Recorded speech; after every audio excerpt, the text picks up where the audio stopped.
तो इस वक्त बड़ी खबर आ रही यूपी से। गुस्ताखाना ट्वीट पर बीजेपी का लीडर गिरफ्तार। कानपुर पुलिस ने हर्षित श्रीवास्तव को गिरफ्तार किया। अमन को बिगाड़ने वाले किसी भी शख्स को बख्शा नहीं जाएगा, पुलिस ने कहा।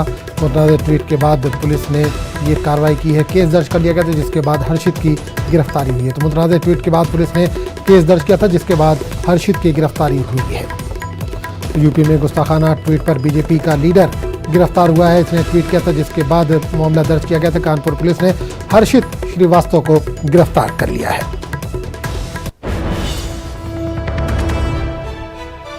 तो कानपुर से इस वक्त बड़ी खबर आ रही है। गुस्ताखाना ट्वीट पर बीजेपी का लीडर गिरफ्तार हो गया। कानपुर पुलिस ने हर्षित श्रीवास्तव को गिरफ्तार किया था। ट्वीट के बाद इसके खिलाफ केस दर्ज किया गया था, जिसके बाद इसको गिरफ्तार किया गया। अमन को बिगाड़ने वाले किसी भी शख्स को बख्शा नहीं जाएगा, पुलिस ने ये बात कही है। मुतनाज़ ट्वीट के बाद पुलिस ने केस दर्ज किया था, जिसके बाद इसकी गिरफ्तारी हुई है। देखिए, उनके द्वारा एक पोस्ट किया गया जो कि विवादास्पद था, आपत्तिजनक था। पुलिस ने त्वरित कार्रवाई करते हुए मुकदमा पंजीकृत किया गया उसमें उचित धाराओं में, और उसके पश्चात उनको अरेस्ट कर लिया गया है।